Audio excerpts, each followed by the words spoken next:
Hello, everybody, and welcome to Becoming Invincible podcast. I am your host, Talia, and I am so excited to have you here.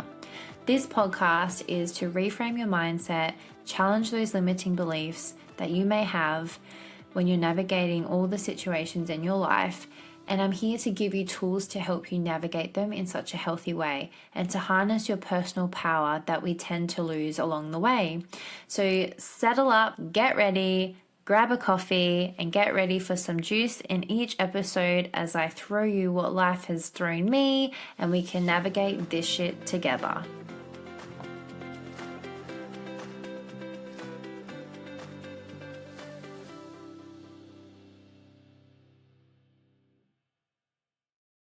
I hope you're having a beautiful day wherever you guys are watching this or listening to this.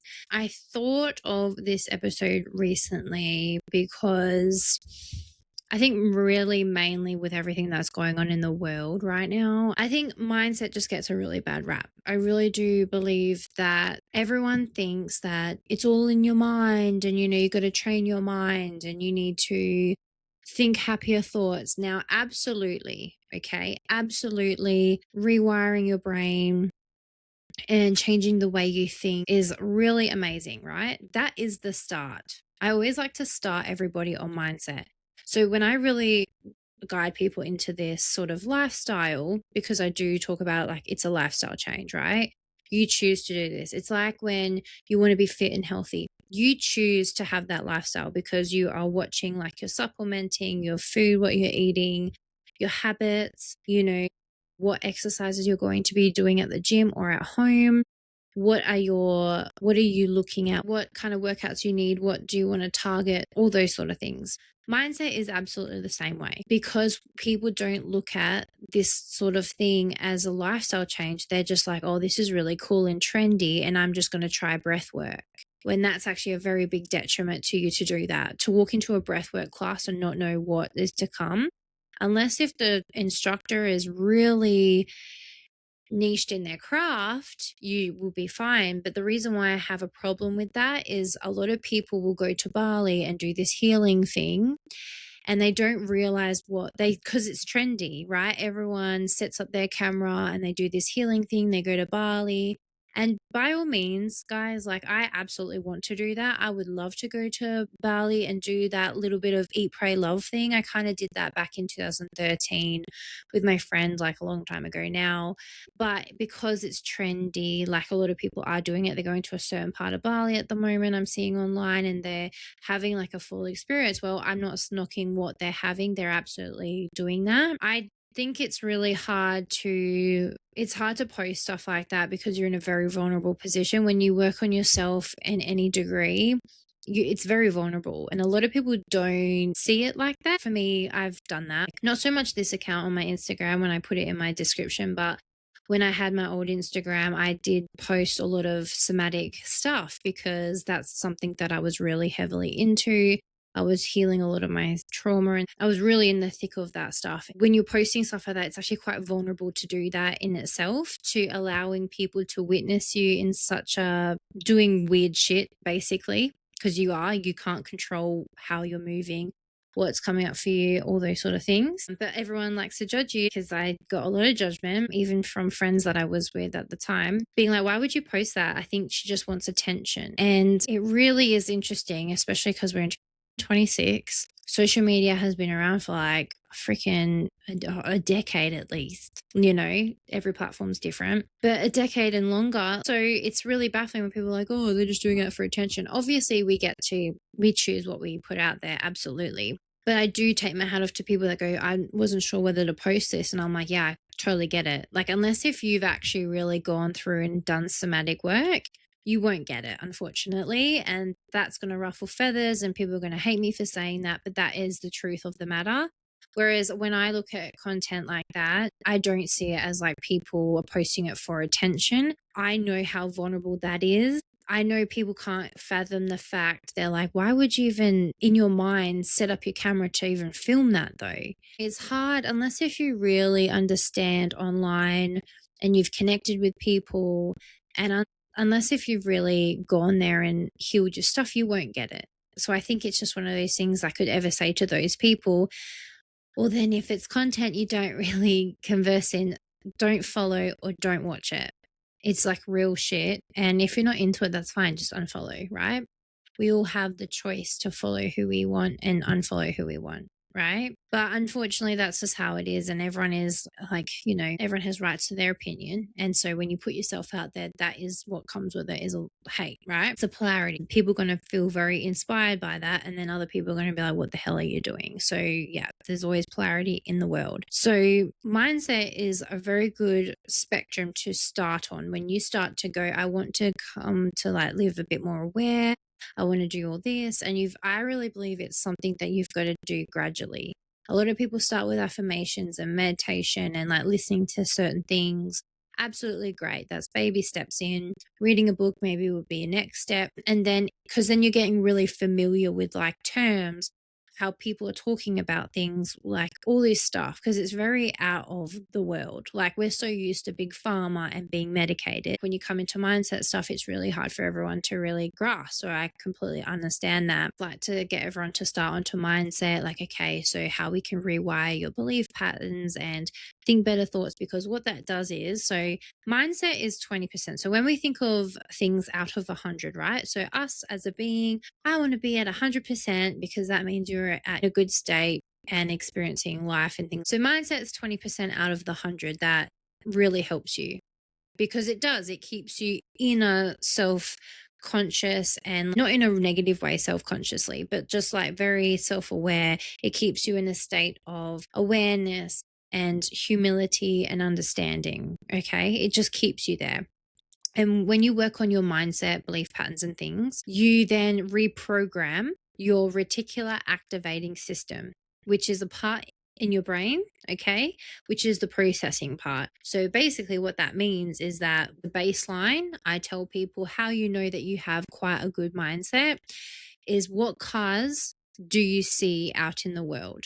Like when you're just out and about, what cars do you see? Are they just standard cars? Are they a certain color? Are they a certain style? That sort of thing. Because how I judge myself when I'm like having my dips and flows through life, how I know my mindset is a little bit rocky and like not quite there, is when I see no luxury cars. So when I don't see luxury cars, I'm like, okay, there's something going on. And I know that really sounds like, what the fuck? But I really appreciate a really good car. I appreciate nice things. And what's really expansive for me is the ocean. The ocean is very grounding. It's expansive. We all know that we all get like a hit of a natural dopamine when we go to the beach because of the salt in the water. It goes into the air and actually gets into our body. It's really good for us, keeps us mellow. It's like a whole thing. It's all very natural. But yeah. And I find the beach very expansive because a lot of the time when people live close to the beach, they have quite nice houses, right? They're quite wealthy. And so I like to drive around and just really feel into those feels of like, oh gosh, imagine living in like one of those mansions. And I really like to experience that. I really believe in doing things like that. That's why when people talk about like, oh, your next self, like you want to show up as your next level self or your higher self or whatever they call it, that's what they mean. You're doing the things that make you feel gratitude and things that make you feel this is luxury. That's really what it's all about. Gratitude is actually feeling luxury.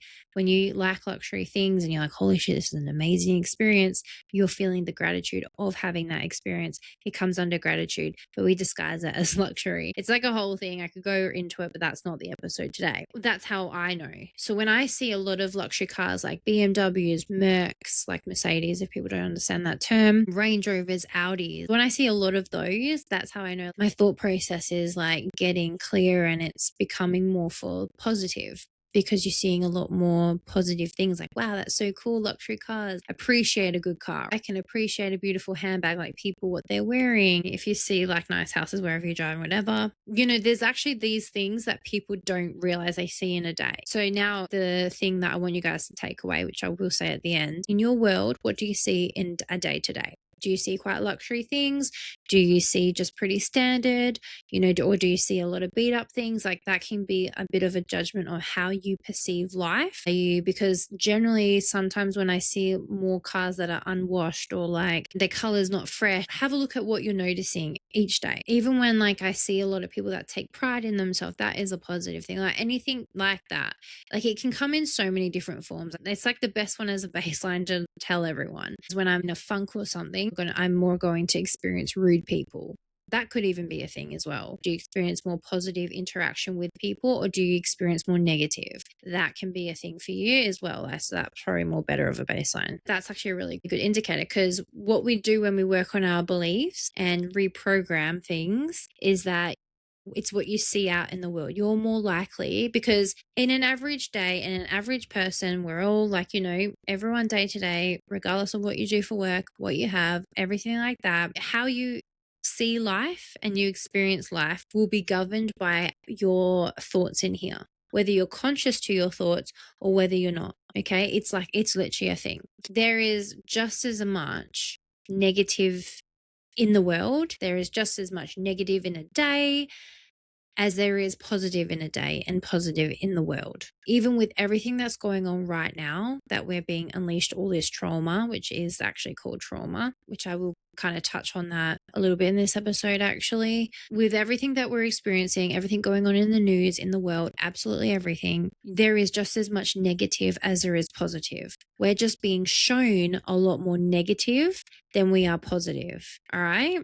So we're being shown more of the negative side of things than we are the positive. When we can start to reprogram like our beliefs of, how we grew up. So our beliefs, I did do an episode on this, but just to touch base, is that your beliefs are things that you grew up with, like money's hard to come by, and generally they're negative. You do have some positive ones, like it's not all bad, right? There's just as much negative as there is positive with however you've experienced your life, because it's always a perception as a child and a perception as a teenager. You are more self-aware today than you were before. Okay. I've had to say that so many times to get right. So that's why I laugh in the editing process. You guys will notice I just randomly laugh with that. Yeah. Because I'm like, I kept tongue tying it. Oh my gosh. So because you didn't know as much as you know today, right? And then tomorrow you'll know more, and the next day and a month and 6 months later and all those sort of things. That's how we evolve and grow if we choose to grow. When you work on your beliefs, like anything that's negative happening, you see it out in the world. So if you are just all about like, oh my gosh, the world's so hard, everything's so expensive, I can't afford to live, blah, blah, you are going to see that. You're going to experience rude people. You're going to see not so great cars. You're going to see a lot of negative things. Negative things will happen to you because that's what your frequency is at. Okay. But then if you choose to go, I'm overriding that, that's not my belief, there is just as much abundance in the world than there has ever been, just because the news and the government wants you to think not, because you are more able to be controlled when you are in scarcity and in negative than you are when you're in a positive. Anyone who's ever been through a toxic relationship, absolutely. They love that they can control you because you are not your best self, right? You are easier to manipulate. Whereas when you have a sense of self and you trust yourself and everything like that, you are less likely to be controlled. That goes for the world. And I know we have our own views on the world and things like that, but that is a thing. So when we rewire, you then get to see all the positive. You get to experience more nicer people. You'll have more experience, a more positive experience in life, rather experiencing it with a lot of negative, right? It all starts in here is what you see. Your reticular activating system is by what you see and how you experience your world. But the reason why I say your world for anyone just new here is that because we are always experiencing life and how we interact with people, we're always experiencing it from our point of view. So when someone says something to you, you could take that in a different way to what they mean it. So you're experiencing that in a different way. And a lot of the time we get it wrong because that's not what the people are thinking. But that has everything to do with us. So out of 100, the tally, 20% is mindset. Okay. And it's always good to start there because then you're more receptive to a lot. And it's a lot more easier to work on your mindset. Once you get in the hang of it and the swing of things, it's actually a lot easier to rewire your mind and be your mindset than it is actually everything else. So the 80% to the 100, so mindset's 20%, 80% is your somatic, which is your nervous system. Because whatever you've experienced in your life as a child, as a teenager, before you are who you are today, matters. And with those experiences, it affects you. There is always a feeling component to that. And if you get bullied when you're a child, you will put a lot of emotion to that because you're very vulnerable as a child. You're very pure. So you will experience the world so differently, and you'll have a different reaction to what you were when you're an adult because you don't have your thinking intellectual brain yet, because it actually hasn't been developed. It doesn't get developed until like your early 20s, until 18 onwards. That is actually science-based and everything like that. There's statistics on that. So you're feeling and doing for all of like when you're a kid. And a lot of us don't realize that. And so because you're taking action and you're feeling about it, that's how things can affect you, because you don't have the rationalization of the brain as an adult does, like once it comes through, to actually understand, oh, okay, like that's why, right? There's no intellect there in the sense of having hindsight and having an understanding as you do when you're an adult until that brain gets developed. That's why there's no drinking until a certain age. When you experience things as a child and like as an adolescent, they're going to feel a certain way. So a bullying, it will make you feel like really sad or really angry. Whether you have like a safe relationship with your caregiver, parent, whoever that is, you are going to be free to express that. But most of everyone who has had an upbringing like mine, and because our parents didn't know any better, you don't feel safe. Like I didn't really feel safe to express anything. I just got on with it because everyone liked me like that. No one cared about my emotion, blah, blah, blah. That I suppressed a lot of it. And a lot of us, and especially men, we are encouraged to suppress our emotion, when actually when we suppress our emotion, it will come out later in life or just later down the track whenever it does. And it will feel a lot more intense than it should be. You could experience a breakup in your early 20s, but it will probably be like an crazy experience, like, oh my God, my world is ending. Oh, because you have pent up emotion from when you were younger. And that's like an example of how that can be released. To understanding the trauma category, I do have an episode on trauma, and I can't seem to link my episodes in the description, but I'll just write it in there for everyone to go check it out. I really go in depth about it. However you've experienced life, you're going to have a feeling state to that. And so when you are suppressed and you don't get to express all of that emotion and no one's there to express your needs, you shut down and you suppress it. And so as you shut down and suppress it, it goes now into your body. So it doesn't just go away. Everyone thinks it goes away. That's it. You'll forget about that. Absolutely, you'll forget about it. But it is so suppressed that you will only remember your life up to a certain age. So if you're one of those people that you only remember your life at a certain age, that's because you were blocked because of something that happened. And it's not always something horrific. Everyone really gets that wrong, where they're like, oh my God, something horrific happened to me. Not necessarily. It's because if you were really young, and I mean under 10, and you experienced something, it doesn't always have to be like really traumatic, as in like sexual assault or anything. It really could be that you felt so abandoned by your parents emotionally and physically that that's all that is from an experience. And like as an adult now, looking back and experiencing that and feeling that now, working on it, you would be like, oh wow, I can't believe that was so suppressed. But as a child, you under the age of 10, that's like, it's traumatic to a child. Like this is what people forget as well. With children, their biggest fear, up until obviously when they start to really experience life, but generally under 10, their biggest fear is losing us as a parent. Their biggest fear is like, oh my gosh, one day you won't be here. That's because we're their everything, right? That's their biggest fear. So the fact that if they feel really abandoned from you in some sort of way, they're going to have a visceral response, and they're going to shut down and be like, oh my gosh, and they're going to express that emotion, and they'll suppress it. So just a bit of context of like, what do you mean suppressing and all this? Like, it's not going to make sense. Is that so when you're really young and you experience whatever it is, and it's made you feel any type of emotion really, and your caregiver at the time doesn't make you feel safe to express that. In one of my episodes, I talk about it. So when you're having, I'm feeling it, you'll cut it off. So you'll stop feeling at a certain point just because your mum or dad or your caregiver didn't have space and capacity to just let you have the emotion. They're like, shut up. Oh my God, stop crying. Just stop. And they couldn't regulate themselves. So then you're like, okay, I'll stop. And then as a child, it's so easy to cut off emotion. I get that question. It's like, but you're a child, like you're expressing, they don't have control over their emotions. They don't when they're feeling the emotion, because it is so much for a child. That's why conscious parenting is a thing where you're like, oh my God, I'm having so much emotion. Ah, and it's a big ass tantrum. And our job is to regulate in that moment, right? So if feeling emotion is hard, right? Doesn't matter if you're an adult or if you're a child, feeling emotion and allowing yourself to feel is hard. Like to allow people to see you in your vulnerable state, it's a vulnerable thing. And as I was saying before, when people document their processes, you're in a vulnerable state. You don't know how you're going to be sounding and saying things. It's sort of like when you experience people in birth and they are, birthing a baby naturally, and they're like, oh, and they're making certain moans and stuff. And they're like, oh my gosh, I didn't know I could moan like that.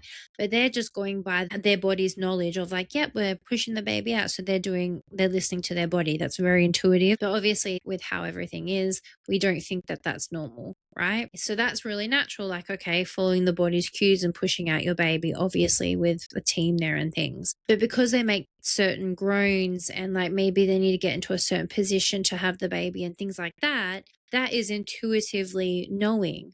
Okay. And if you document that, it's like, oh gosh. And when some women might even go, oh God, that's like, I looks like that, because they're in such a vulnerable state, giving birth, allowing their body to just do it, and they have no control over what kind of sounds, how they're going to look. What you need in that moment. What you need in that moment is what you need, okay? So it's the same, and that's why birth can be traumatic for people, because it is a full experience. You're birthing a baby, right? How this relates into like trauma is that because birthing can be traumatic, it's the same experience when you're actually releasing past stuff. You are sounding, you are screaming, you are doing all sorts of things because you're just getting it out of your system.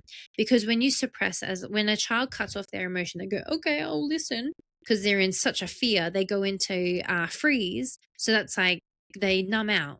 That's freeze. You cut out all emotion. They will shut down really hard, and they haven't felt the whole feeling cycle of how much they need to feel. That's why when your kid is having a tantrum and you stay regulated, and then eventually they just want to give you a cuddle because they felt the emotion through and they need to be regulated because they don't know how to regulate themselves.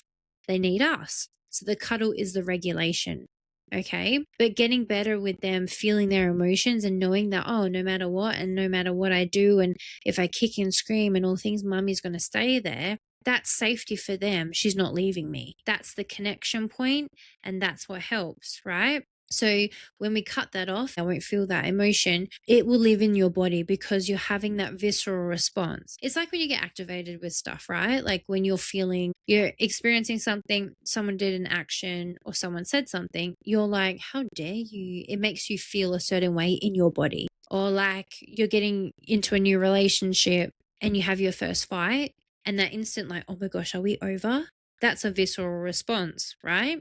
And that is linked to how you've experienced your life. And this is what scares people. They're like, oh my gosh, everything is something. Healing is so hard. It's not. It's because you're putting two and two together, and it can be scary. Like, holy shit, I'm just broken. There's no point working on me. That's everyone's mentality when they really get to know this stuff. And it's like, no, it's not. You're never going to be a perfect person. And it's about finding people and being around people who accept you for who you are. Even if one day you're having a day and you're like lashing out, they know your heart and they just go, shit, she must be having a day. The other day for me at school drop off and pickups, I have not been myself. Like I've really had a hard time just with a lot of things, like I think everything just sort of built up. And I just did not want to socialize with any of the mums because I just didn't have capacity. I was like, I just want to go pick up the girls and go home. Like, I really don't have capacity to go, hey, how you going? Because I don't put this facade on. I really like to interact with people. Like, I really enjoy the mums that I interact with at both of the girls' classes. Like, I want to be there. So when I don't have capacity, I stay distant and I show up at different times because I just am trying to like work through it. So like sometimes I'm say, hi, have a good day. Like, and I just keep walking because I'm sorry, I do care. I just don't have capacity this week. Like, I'm feeling it. And we all have those times. I know it can feel really overwhelming, like, oh my gosh, I got so much to heal. You'll never be a perfect person. But it's about being around people who accept you for you. That's why that's the whole thing. Okay. And the reason why 80% is somatic, right, is because of that reason. You feel everything through your body, whether you're conscious to it or not. And if you're not conscious to it and you're like, I don't have an intuition, that's something you can start to work on. Okay, how you can build good resilience in your nervous system is having hard conversations that pushes you out of your comfort zone. So when you push yourself out of your comfort zone and you are opening you up to like, okay, I got to have this, I got to bring something up.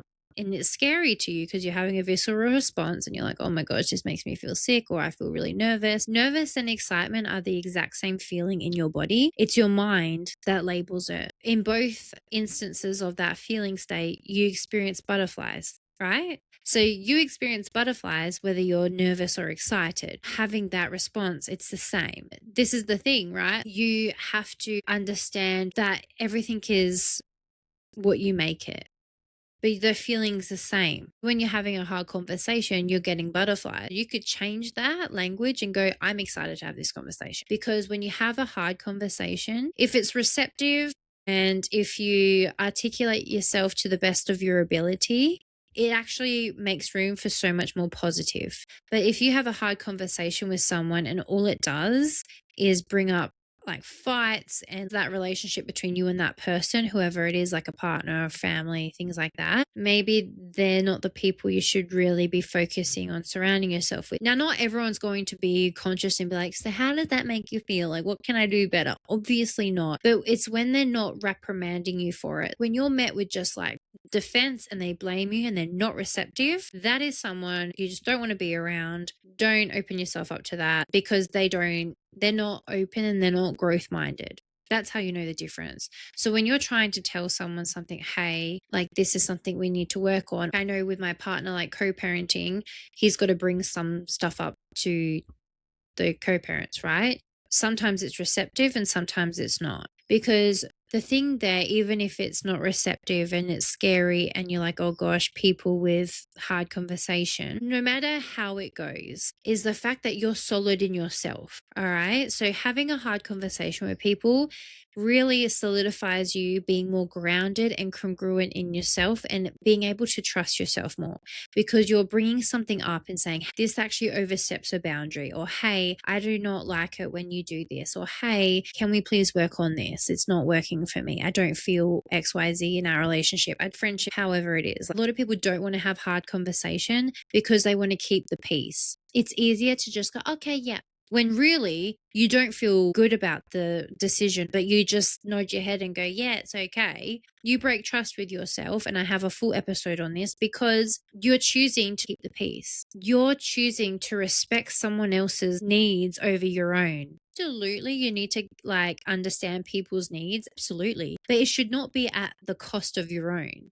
Definitely not. That's a boundary, guys. Like, you really need to have a lot more self-respect for yourself in that category because someone else's needs, obviously taking in account, because if you're in a relationship with them or friendship, whatever, absolutely. But if they override yours and it makes you feel, as long as they're comfortable, it's okay, I'll just be fine with it. You won't, because that's how resentment gets built. You need to then come to a agreement, or you need to come to a compromise on how this is going to be managed and how this is going to be corrected.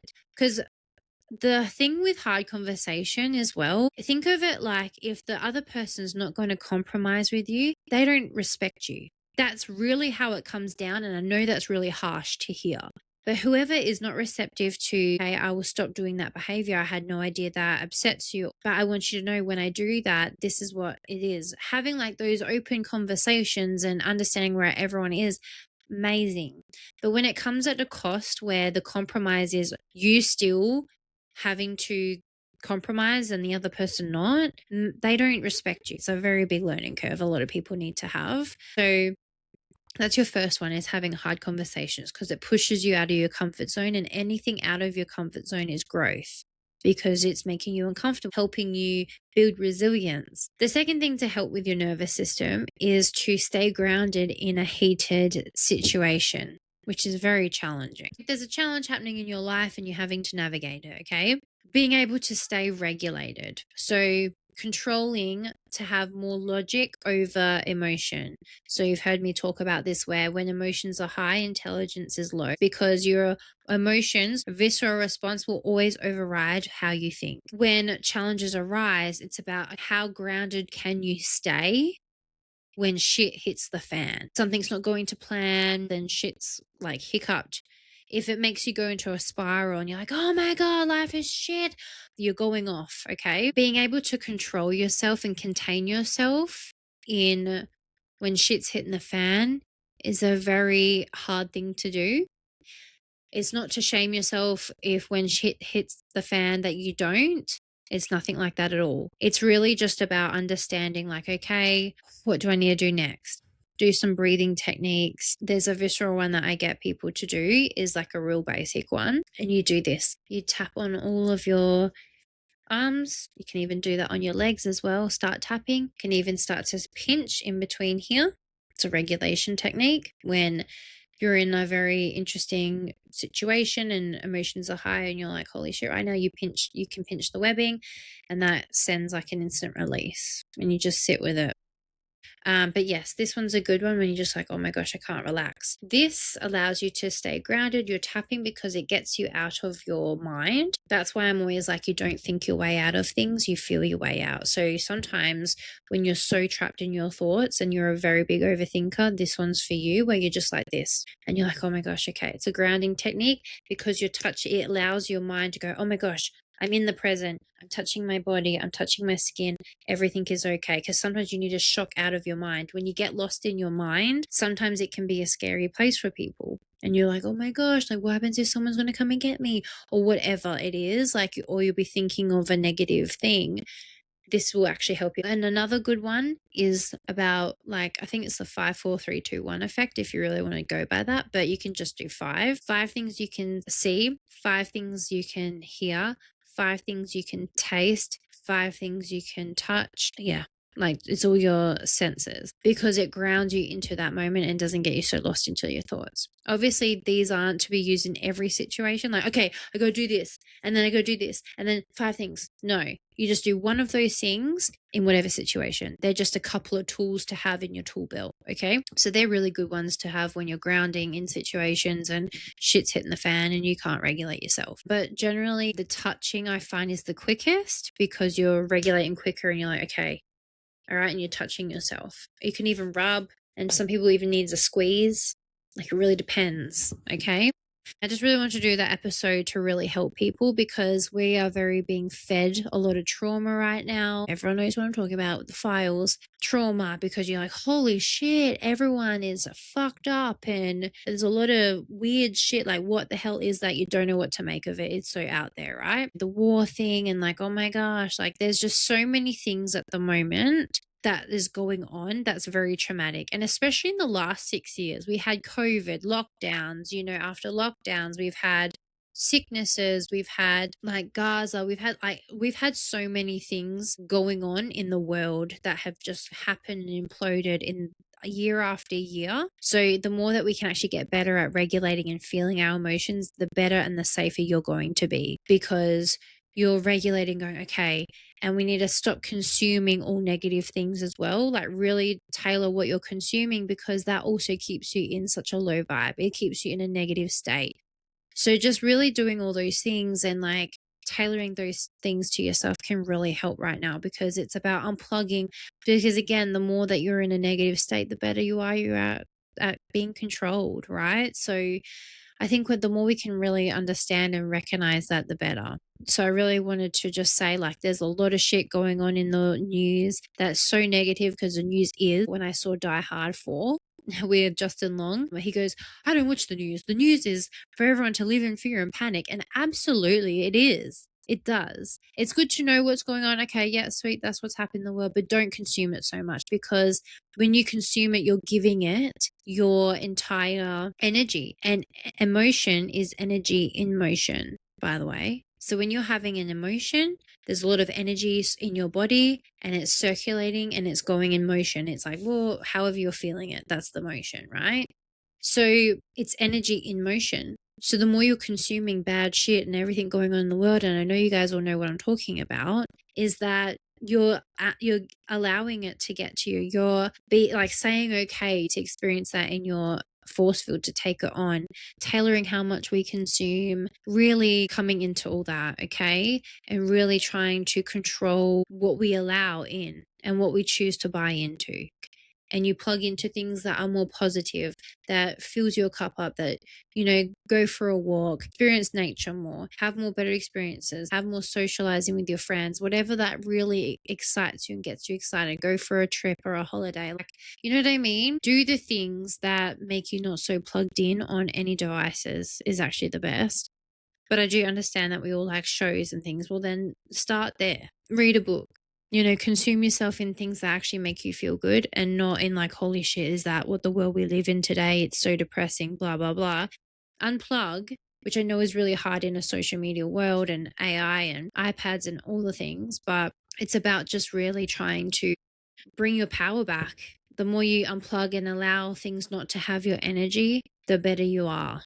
Trust me. So really wanted to say that. I hope you guys like this episode. It's really a good one. I just really wanted to differentiate the difference between mindset and somatic. Like, mindset literally is 20%. Amazing. It's great to start. And then somatic, and actually like going to someone and releasing things somatically, learning to hold more capacity. Like, even doing ice baths and saunas really help you hold more and experience life more, to be able to regulate yourself in hard times, like, because you're taking yourself out your comfort zone. They're actually really good things as well. Hopefully this really helps, guys. Really let me know if it does. I hope you're having a good day or night whenever you're listening. But yeah, take it easy. Listen to this again. It's a lot of information, but I really wanted to do this one to help you guys.